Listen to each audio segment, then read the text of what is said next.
Sanbonani guys, lalela, welcome back to the review. Hi bona. Itonga Itonga. I am lost. I'm defeated for words. Now, Upinda has finally become successful into turning brothers against each other. Now we know that Upinda has stolen some money from Umpangenzita. This happened after Umpangenzita almost blamed everyone, every staff in the house, but also quickly realized Ukuthi it's not only his staff that could have stolen the money. Upinda, rather Umduduzi, his own brother, is now a suspect. You know, Umduduzi looks at Umpangenzita in disbelief ukuthi hayibo bafo, like honestly kubo bonke abantu emhlabeni ungaba suspect ususpecta mina pho. And Umduduzi, yeah, you can do it. And honestly, you are disgusted, you know. And honestly speaking, guys, you know, I get why Umduduzi is hurt and angry about this whole thing. Because I would be as well. I would be if my own brother or sister would accuse me and suspect me of such. Okay, it's disappointing.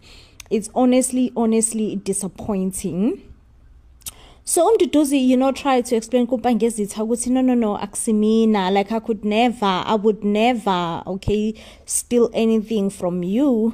But umpangezitha ubengayimisele futhi ubengafuna ukuzwa lutho. And umpangezitha is making all this accusation without a base, you know, like base your accusation on something, but no, he have no base at all.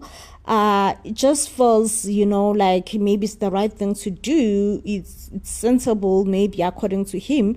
Umduduzi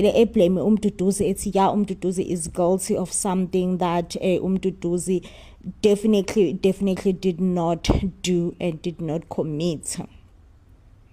Well, Umduduzi is chased now out of the house. Ukuthi makaphume, akahambe, akasadingeki. Thief, this, that. Now the forum members find out about Umduduzi's absence, and honestly they are not happy with Umpangezitha, but Umpangezitha is like lalelani madoda, ukuthi uMduduzi akasekho, it's business as usual. And ke mangabe ububhululu kaMduduzi mhlawumbe uyazi wena ukuthi usamdinga uMduduzi, that's okay. Ungahamba uyoba ubhululu wakhe somewhere else, but here we are working. Hayibo guyzini, kanjalo nje yavele yaphela indaba kaMduduzi. And honestly uMduduzi guyzini akayitshontshanga imali sana. Ngase ngamzwela umpangenzitha, you know, when he actually finds out ukuthi uMduduzi akazange eyithinte imali yakhe. Because it will be too late by then. It will be too late. He has already made sure ukuthi uMduduzi exits and vacates all his premises. He claims that it's his house. Mara kodwa ke guyzini ngeke indoda enjani vele ehlala emzini kabhuti wayo, waye noma ngathiwa inhlozi kanjani nobhuti wakho, like kufanele ukuthi kwawena as indoda nje awuze respect uhlala emzini kabhuti wakho. Hayi ngeke nami uMduduzi ngiyamjaja, shame ngiyamjaja. Anyway, guyzini, makuthiwa blood is thicker than water. They mean blood is thicker than water. Now listen here. Faith find out ukuthi actually his own son Upinda is actually the one who stole the money. Well, because Faith love acting some sort of innocence in a way. Of course, you know, she acts surprised, amazed, like what? No, this can't be. You know, Pinda, we don't kanjani imali kaMnumzane, mele uyibuyisele this and that, you know. And Upinda ke uthi ayikhohlwa ke ma ayibuyele ayindawo le mali sekuyami sekuyala ekhaya, you know. As still nkosiyami uFaith usazimangaza usenza njengathi usimangele ukuthi hawe ma ngempela, like what happened, what could have happened, why Pinda this and that, you know.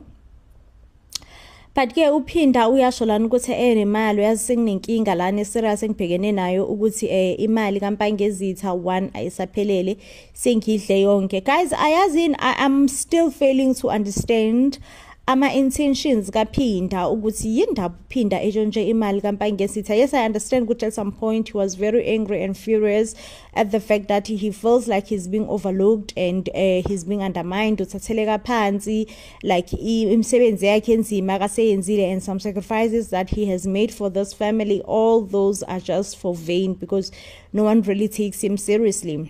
I get that, but imali uyitshontsheleni, you know, because he then says ubengayimisele naye ukuthi izinto zizoyenzeka ngalolu hlobo ezenzeleke ekwenzeke ngayo ukuthi manje, you know, things will just go out of control. Yena nje uthathe ngokuthi ngoba imali kubhukudwa ngayo la ekhaya akuyona inkinga noma engayitshontsha, no one would notice, you know. Sadly, people did notice, and shame bandla, they don't take lightly betrayal. Okay, fine.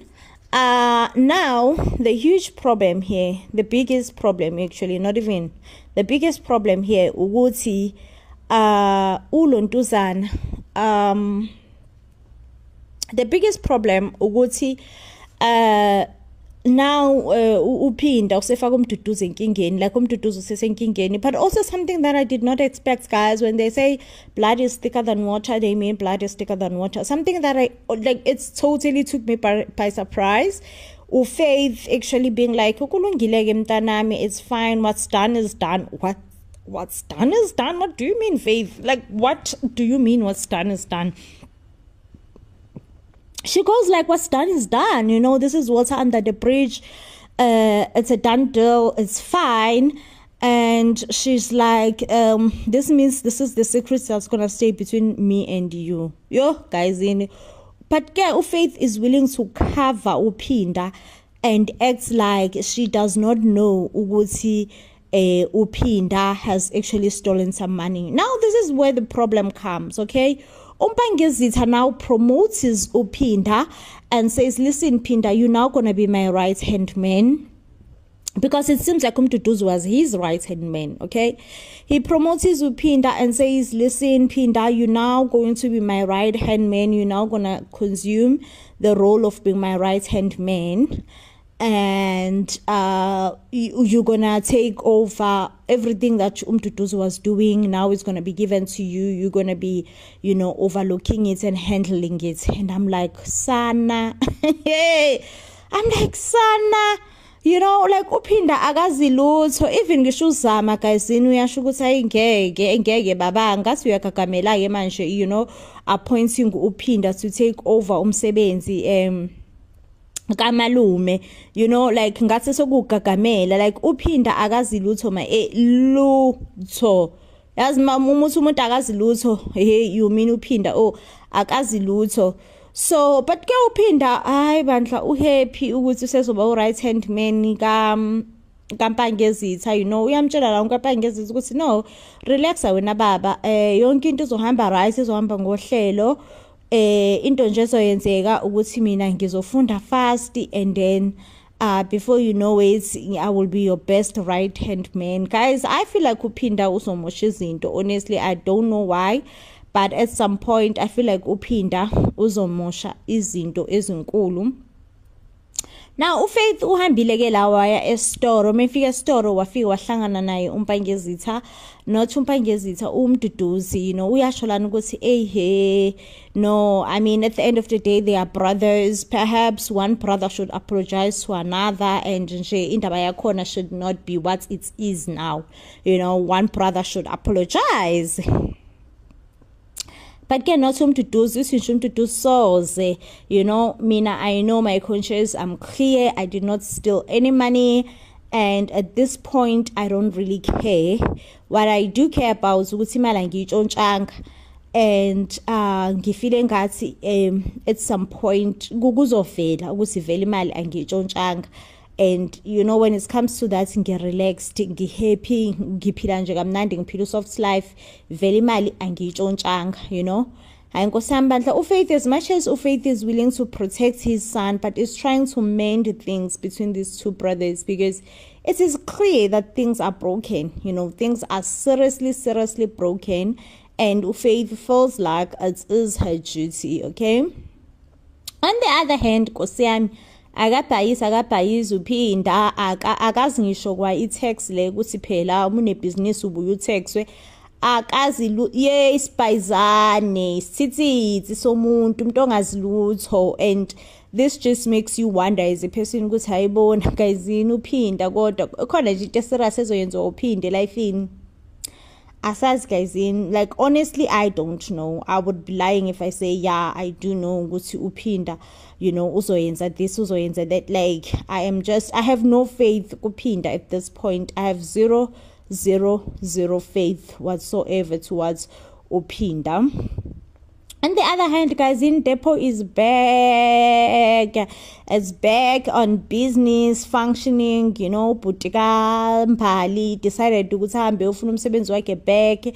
And ke nkosambe bincokolisana labe no Spara yakhe. Spara kuqala uthi hayi lutho akunamsebenzi nje la uzothola awukho kwawona nkosama umsebenzi, not to even awukho nje umsebenzi. But then realizes ukuthi no I'm just teasing you when a brother-in-law, of course, umsebenzi ukhona, and it's totally understandable ukuthi, the time your business was not doing well, now you had to think for yourself and just be like, oh no, I need money, how am I going to live without money? So it's totally understandable that you had to think for yourself, it's something that I totally get, And please, I hold no grudges. I hold no hard feelings to you. It is what it is. And I'm happy that, things happened the way that they happened. So that, like, no hard feelings, kinda. Okay? Yay, guys. Was thinking, usanele. Angiyazi mina inkinga enjeni. Lalela, nawo amantombazane amabili. Mabili amantombazane uyedusanele kodwa imphefumulo mobili, and wonke lamantombazane wo2 I am funa kodwa usanele uyayithithizela. So usanele, this is where he actually find out ukuthi ubanele again stole his body and go and use it with Zama. However, indlela akathuke ngayo when he actually finds out. And in the midst of it all, again, nangu uMampali sto uzomvakashela. Umbali phela is that wife, is that girlfriend nje onkanqeni okuvele ezokushaya ngenkulu surprise le emsebenzini ethi hayi ngeke ngikusurprisile, Uzama also feels like a bit jealous, understandably so, understandably so. Babingelela na-ke lana uZama benoMpali. I mean, it's clear ukuthi uMpali benoZama at this point they are enemies. At this point there is no friendship there, zero, none, okay?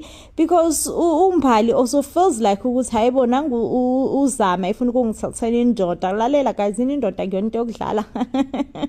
So indoda evil kancane inyama, so nje umuntu befuna ukuthathela indoda. Lalela, that person is actually saying we are now enemies, okay? Kodwa guys, muhle uMbali mina ngiyamthanda, ndizithandela uMbali, but ke noZama muhle naye ngendlela yakhe, but uMbali muhle. Anyway guys, uMbali uzobika la ukuthi yey phela ekhaya sengibatshelile ukuthi nje ziyawushaya.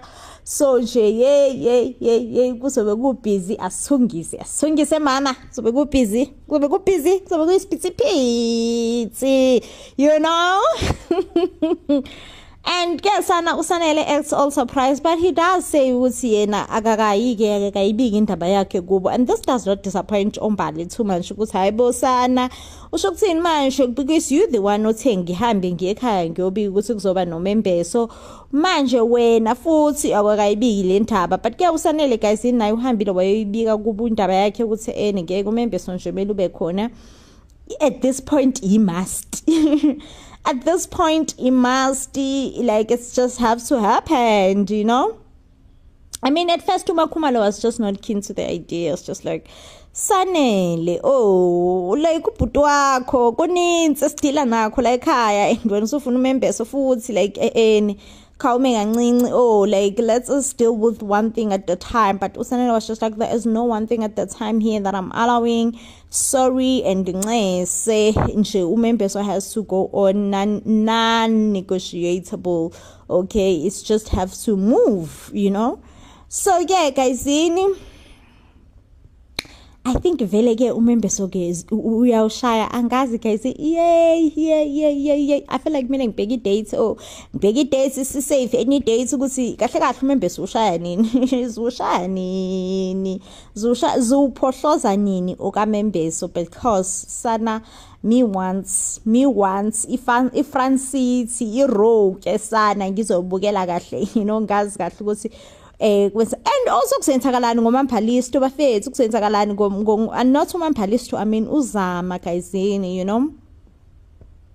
kusenzakalani ngoZama bafethu because I mean in a way guysini naye bandlo uZama ngiyamzwela guysini muhle naye uZama bafethu muhle naye and honestly ngiyamzwela because she is caught up in like and something that is just definitely unexplainable, and she does suspect ukuthi hey man kunento offlana because she does suspect ukuthi hey man I'm experiencing two people at different times, you discuss no Mom Faith lento ukuthi hayibo Mom Faith kuyenzeka yini ukuthi abantu beshintshisane ngomphefumulo mhlawumbe omunye ephile kulomphefumulo omunye umzimba.